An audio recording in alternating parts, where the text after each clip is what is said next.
हाँ जी, स्क्रॉल मत करो, रुको रुको रुको, थोड़े से सुन लो यार, थोड़ा सुनने में क्या जाता है। हाँ, तो मैं कह रहा था अभी मैं गया था कोर्ट में, मतलब 1-2 दिन हो गए। तो मैं कुछ चीज़ें बताऊंगा आपको, जो लॉ स्टूडेंट है, नए स्टूडेंट है, उनके लिए तो काफ़ी अच्छा रहेगा।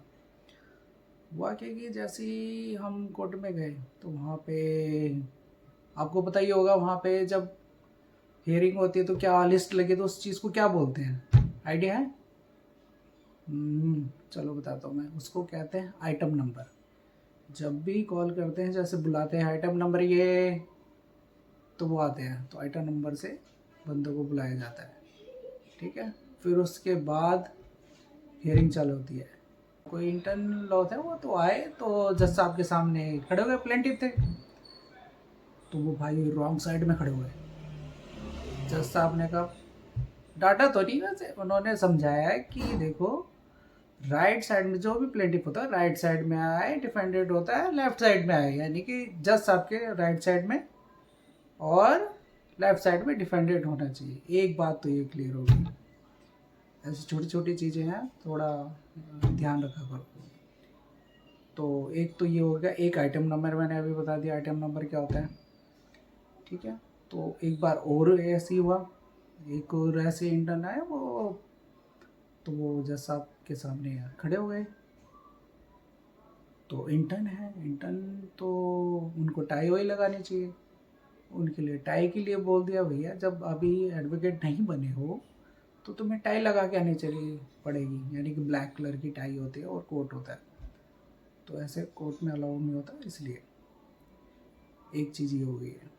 ठीक है, और दूसरा, वो बार बार ये बोलते हैं, इंटर्न को एक बार बोला था जब जज साहब ने, तो उन्होंने कहा कि यार आप एक काम करा करो, ड्राफ्टिंग की तरफ ज़्यादा ध्यान रखो और हेयरिंग सुनो।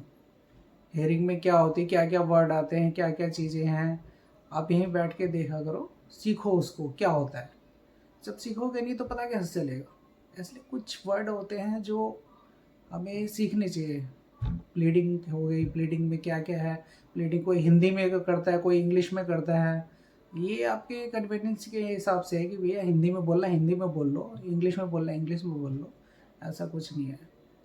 ठीक है, वो होता है जैसे, और किसी स्टेट में चले जाओगे तो वहाँ पे इंग्लिश ही चलती है, हाई कोर्ट हो गया, सुप्रीम कोर्ट हो गया, वहाँ पे इंग्लिश ही चलती है।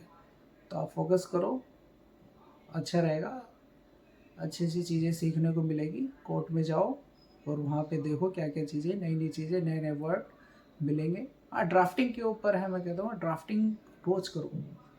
जितने भी जजमेंट है, छोटे मोटे जजमेंट है, पुराने जजमेंट है, उनको पढ़ो, रीड करो। रीड करोगे, जितना रीड करोगे उतना भाई साहब क्या बताओ, बहुत सही चीज़ें हैं।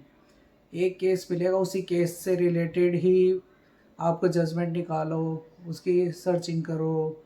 लीगल रिसर्चर क्या करते हैं, यही तो करते हैं, रिसर्च करो उसके, फिर उसके बाद वो देखो कि कौन से सेक्शन क्या लग रहे हैं, क्या नहीं है, और जैसे पुराने जजमेंट में क्या था, इस वाले जजमेंट में क्या है, मैच करके देखो, मैच करो, मैच करोगे तो तब सही रहेगा, मैच करोगे तो वो केस आपका जल्दी सॉल्व होगा। इसलिए धीरे धीरे धीरे, जितने कदम धीरे धीरे अच्छे से बढ़ाओगे उतना अच्छे जाओगे।